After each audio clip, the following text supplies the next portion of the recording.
Llega el turno en las previas de la temporada del Newcastle, aunque no sé para qué la estamos haciendo, porque podríamos haber usado la del año pasado.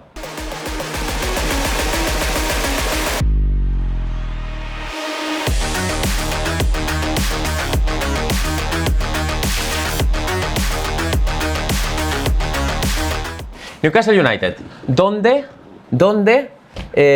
viven en el día de la marmota? Bueno, hasta luego.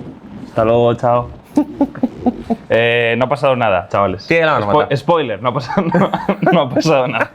Atrapado por su pasado. Atrapado por su pasado y concretamente por Mike Ashley también, el Newcastle vive pues una especie de lapso espacio-temporal en el que solo están esperando que unos saudíes compren el club, pero algo que parece cada vez más lejano. Vamos a hablar primero, antes de esta previa de la temporada, de lo que hicieron la anterior, que desde luego fue una temporada francamente decepcionante para los aficionados Magpies. Terminaron duodécimos a 17 puntos del descenso, pero es un final un tanto engañoso, porque tuvieron un muy buen final de temporada, una especie de alirón que les hizo pues terminar mucho más tranquilos de lo que estuvieron durante toda la temporada. Estuvieron mayormente entre esos últimos 5 puestos que están peleando por no descender, y tras la jornada 30 están a solo 3 puntos por encima de la salvación. Sí, básicamente pues un reflejo de lo que quiere Mike Ashley para el Newcastle, que es mantenerse en la Premier League gastando lo menos posible. Es decir, Mike Ashley está, digamos, haciendo una prueba y error, a ver cuánto pueden dejar de invertir, hasta dónde pueden dejar de invertir, manteniéndose. Sí, de hecho había un tuit. Y va a ajustar hasta que se quede a un punto por encima. Había un y dice, ahí nos quedamos. Increíble de Kieran Maguire, de Peso Fútbol, que era la Premier League clasificada por gasto en instalaciones. Adivina quién era el último, evidentemente el Newcastle. O sea, ya es un recorte absolutamente en todo, no solo también la inversión de la plantilla, que también, y luego lo comentaremos, pero la temporada pasada, pues desde luego fue muy parca en el juego, generaban poquísimo en ataque, era un equipo que era muy sufrido de ver, sobre todo además tuvieron bastantes infortunios, porque durante alguna época de la temporada estuvo lesionado Callum Wilson, durante otra mucha Alan Saint-Maximin, dependían mucho de ellos dos para generar algo en ataque, y además tuvieron, recuerda, varios brotes de COVID desafortunados que les hicieron perder a muchos jugadores importantes. En definitiva, estuvieron durante muchos lapsos de la temporada pasada perdidos. Un equipo que desde luego depende básicamente de los jugadores que marcan la diferencia, como demuestran estos datos. De 13 partidos sin Alan Saint-Maximin ganaron 2. De 11 partidos sin Callum Wilson, solo ganaron también 2. Es decir, que un equipo que depende básicamente de estos jugadores, y también de Joe Willock, que fue el gran protagonista en la recta final de temporada, que finalmente, tras un gran esfuerzo, han logrado traerle de vuelta. Estuvo cedido en la segunda mitad de la temporada pasada y, bueno, pues encadenó, creo que fueron 7 partidos seguidos marcando, y, bueno, pues fue, digamos, el gran protagonista de ese rush final exitoso que comentabas tú. Sí, pasamos a hablar ahora del entrenador Steve Bruce, que es un hombre, pues, de alguna manera injustamente vilipendiado por la afición del Newcastle, a la cual al mismo tiempo comprendemos, pero el hombre simplemente está haciendo el trabajo que se le supone que tiene que hacer. Es el favorito de Mike Ashley en el sentido de que es un entrenador que nunca le va a dar dolores de cabeza, es un técnico que va a hacer ahí su trabajo. Eso sí, no le pidas ni fútbol fantasía, ni tampoco aspirar a algo más que no sea sobrevivir, como decimos en la Premier League, temporada tras temporada tras temporada. Encara Bruce su tercera temporada completa al frente del Newcastle. Lo cierto es que, claro, es lo que dices tú, Juan, que digamos, a Ashley le va muy bien, porque es un entrenador que pues, no te va a dar dolores de cabeza, que con un fútbol muy pobre te mantiene en la Premier League, que es lo único que pide Ashley. Ashley no pide ni jugar bien, ni quedar el noveno.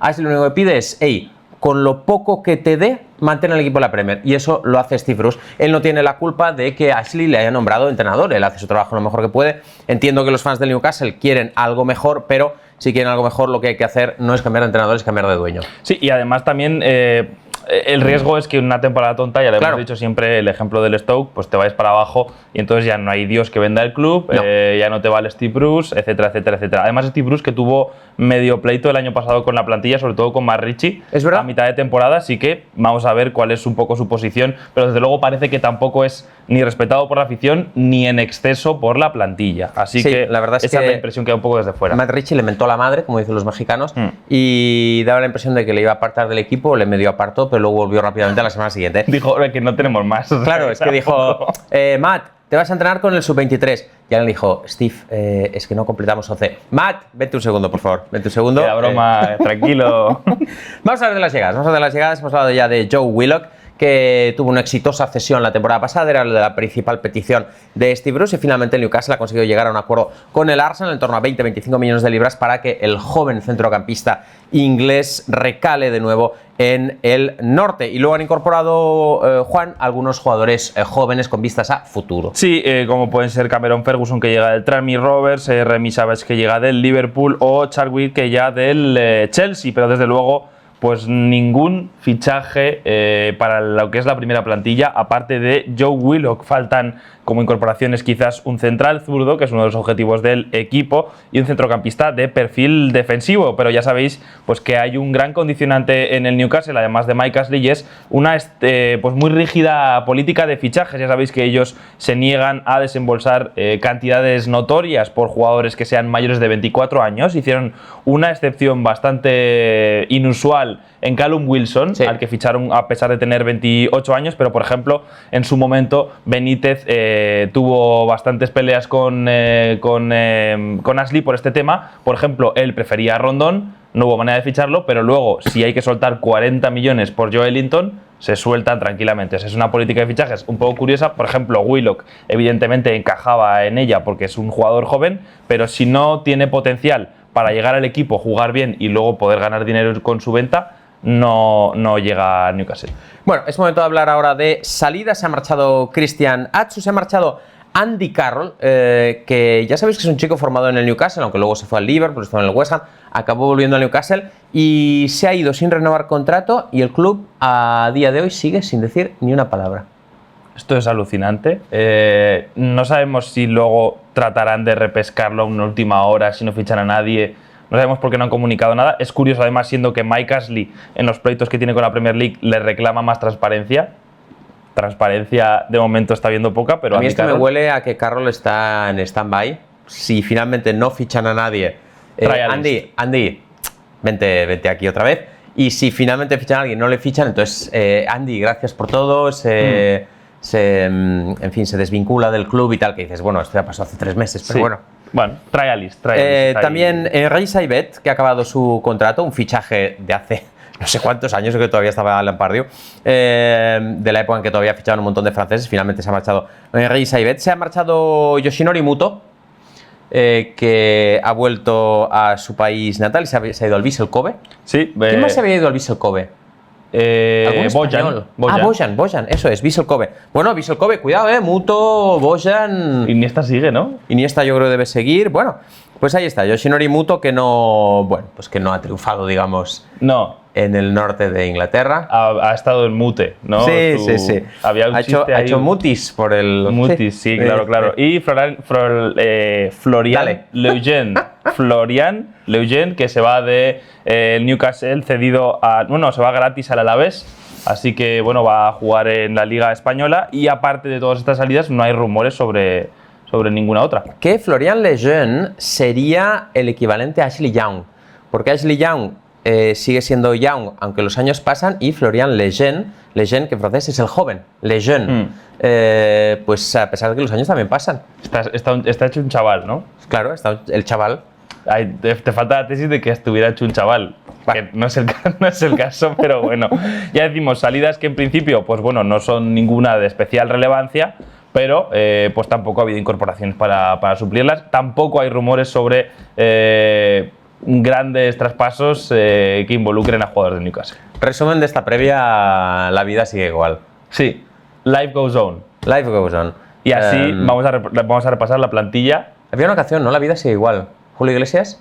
Puede ser. ¿La vida sigue igual? Puede ser. Pues esa canción es la plantilla del Newcastle, que bien podría ser la de la temporada anterior, pero sí, vamos a repasarla igualmente. En portería, Martin Dubravka, Carl Darlow, Mark Gillespie y Freddie Woodman serán los porteros. Por cierto, mientras estamos grabando esto, todavía, pues ahora en unos minutos veréis la jornada inaugural del Newcastle. Contra West Ham United. Ni Dubravka ni Darlow están disponibles, o sea que probablemente va a jugar Woodman.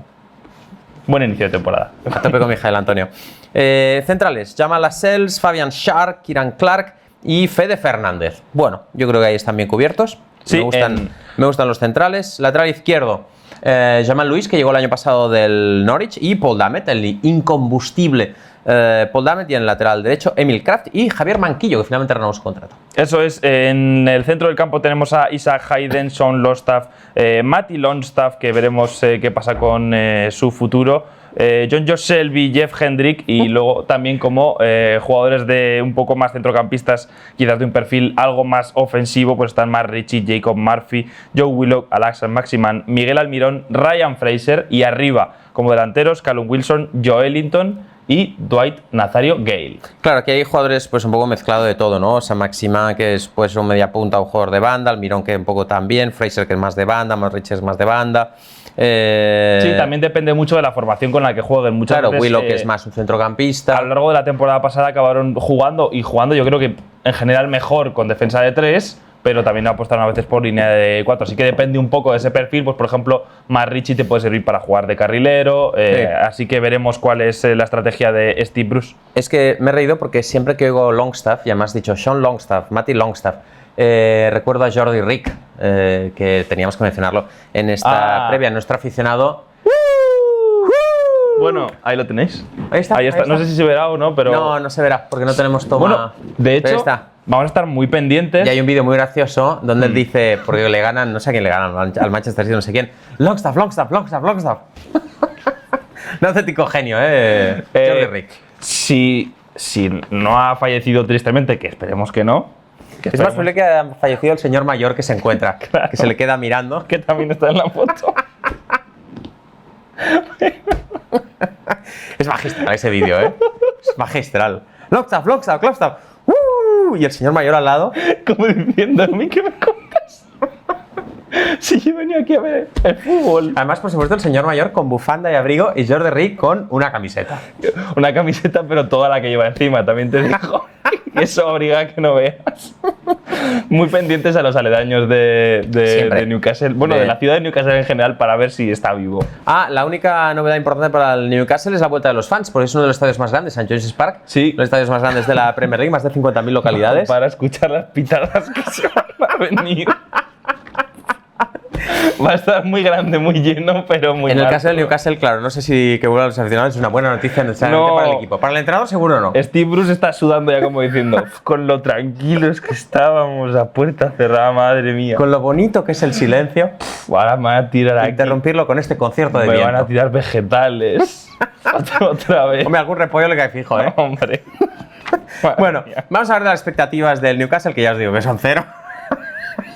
La expectativa del Newcastle es pues transitar un poquito sin pena ni gloria hasta otro año más y que volveremos a hacer una previa para explicar que no ha pasado nada otra vez y bueno, pues seguir un poco en la misma dinámica. Sí, básicamente ya sabéis que todo pues está un poco pendiente de la compra del PIF, que es el grupo saudí que quiere comprar el Newcastle desde hace un montón de tiempo. De hecho, empezaron en marzo de 2020, todavía seguimos con la cosa. Ellos en principio se retiraron en julio de 2020 y siguen con varios pleitos legales abiertos. Por un lado tienen un arbitraje que se ha seguido retrasando de manera increíble. De hecho, se celebró una audiencia de ese arbitraje este julio y dijeron, ¿sabéis qué? Vamos a posponerlo mejor para de nuevo 2022 porque no os habéis presentado pruebas de nada. Se intuye en general que el PIF pues no tiene demasiadas intenciones de aportar información sobre quiénes son sus dueños de verdad.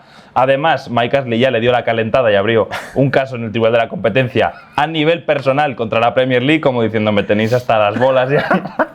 Voy con todo. Hay que decir que Mike Ashley sabe bastante de juicios porque a su compañía Sports Direct le han caído bastantes sanciones por temas laborales. Sí, claro, por no pagar el bueno, por sueldo todo mínimo, un poquito, sí. por tener a empleados que no les dejaban ir al baño y cosas, Claro. cositas. Por cierto, una cosa graciosa respecto a este fondo soberano, ya lo hemos comentado alguna vez, pero no me resisto a volverlo a contar porque me troncho. El fondo soberano este saudí quería comprar al Newcastle y entonces la Premier dijo, hombre, hay sospechas de que el fondo soberano saudí puede pertenecer a las autoridades saudíes y nos interesaría saberlo. Y ellos dijeron, no, esto nada, ninguna relación. Tuit del Fondo Soberano Saudí, que ya miras para qué demonios tienen una cuenta de Twitter. Tuit del Fondo Soberano Saudí diciendo, bueno, muchas gracias a Mohammed bin Salman por el liderazgo del fondo y tal. Y un montón de fans del Newcastle contestando diciendo, delete. Borra, bro. Para. Esto no nos ayuda, no nos ayuda. Ya sabéis, Arabia Saudí, pues ese país que troceó a un periodista, lo descuartizó en una embajada. En una embajada en Estambul, efectivamente. Sí. Y luego, ya más allá de esto y más allá de la broma, evidentemente es un drama para un equipo, uno de los grandes de la Premier League, del fútbol inglés, que está rumbo hacia ninguna parte, que en principio no debería sufrir esta temporada porque tiene sobre todo nombres muy diferenciales en ataque, gente como Callum Wilson, Alan Maximan, si están durante toda la temporada sanos, van a marcar una diferencia que otros equipos que van a estar peleando por la permanencia no se pueden asumir. De hecho, la temporada pasada, yendo con lo justo, le bastaron una buena racha al final para salvarse, pero ya decimos, es un drama que un equipo de su magnitud esté perdido en este rumbo hacia ninguna parte y el simplemente hecho de sobrevivir, a riesgo de que una temporada tonta pues le mande para segunda de nuevo. Y por supuesto, pues toda nuestra solidaridad con los aficionados del Newcastle, que me da la impresión de que les están utilizando. Porque Mike Ashley, que normalmente era el objeto de las iras de los aficionados, ha conseguido girar esas iras primero hacia Steve Bruce y luego hacia la Premier League, que es objeto de las iras de los aficionados del Newcastle, cuando aquí en realidad contra quien deberían dirigir su enojo es contra Mike Ashley, como hemos dicho siempre. Vamos a hablar ahora de la posible alineación del Newcastle, que bueno, pues básicamente, sorpresa de la vida, es la misma un poco del año pasado. Dubravka en portería, sorpresa de la vida. Sí, aunque bueno, el año pasado alternó bastante con Darlow, veremos cómo funciona eso. Cuando estuvo lesionado Dubravka jugó Darlow y lo hizo bien, le elogiamos en varias ocasiones. Defensa de tres, Lascelles, capitán Jamal Lascelles, Fede Fernández, Fabián Schär, Matt Ritchie, Murphy en los carriles, John Joe Shelby y Willock por el centro y Almirón conectando con Callum Wilson y San Maxima. Veremos al final porque, bueno, ya sabéis que Steve Bruce pues, es un entrenador un tanto amarrategui. Yo no descartaría que de aquí... Hombre, San Maxima tiene que jugar, Almirón tiene que jugar. Sí, Jacob Murphy. Pero no descartes que Almirón acabe en un carril. A los Fornals en el West Ham, Almirón acabe en un carril y refuerce el centro del campo y el que juegue de media punta sea Willock y acabe haciendo una especie de bueno, pues de 3-5-1-1. Y luego también, por cierto, interesante la situación del pequeño de los Longstaff, que parece que no cuenta con demasiados minutos ni va a contar para esta temporada, así que pendientes de a ver si hay algún tipo de salida o algún tipo de cesión para darle. Que ya se comentó mucho el año pasado y al final se quedó. Sí. Se había hablado de que se podía ir al Udinese. Sí, porque además creo que acababa contrato y acabó renovando, si no me equivoco. Eso es. Así que bueno, esta es la alineación del Newcastle, una temporada que se parecerá mucho a la temporada pasada, un equipo sin grandes aspiraciones, pero que tampoco debería sufrir en exceso para mantenerse en la Premier League. Cero ilusión, pero los que debéis, entre los aficionados del Newcastle, pero los que sí debéis tener ilusión sois vosotros, porque arranca la Premier League este fin de semana y para prepararos y saber todo lo que nos deparará esta temporada, nada mejor que las previas de todos los equipos de la Liga. Tenéis ya un montón disponibles, prácticamente la mitad, y durante esta semana próxima acabaremos de completarla, así que una vez acabado esta previa del Newcastle, podéis seguir viendo alguna de los demás equipos de la Premier League.